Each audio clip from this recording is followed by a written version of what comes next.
এইভাবে শুটকি তৈরি করলে বাইরে থেকে আর শুটকি কিনে খেতে হবে না। আমরা যারা শুটকি প্রেমী আছি তাদের জন্য এই ভিডিওটা নিয়ে আসলাম। চলুন এই ভিডিওটা কিভাবে করেছি আমি। তো প্রথমত আমি বাজার থেকে মাছ আনি। আসলে খাওয়ার জন্যই মাছটা, রান্না করে খাওয়ার জন্য মাছগুলো আনি। তো বেশি পরিমাণে মাছ আনছিলাম, প্রায় 2-3 কেজির মতো হবে।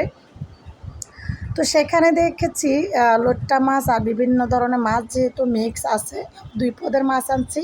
সেখানে প্রায় 2-3 রকমের মাছ আছে। আমি কি করলাম, আমাদের চট্টগ্রামের ভাষায় ফাইসা মাছ এবং অলুয়া মাছ বলে, ওগুলা নিই নাই।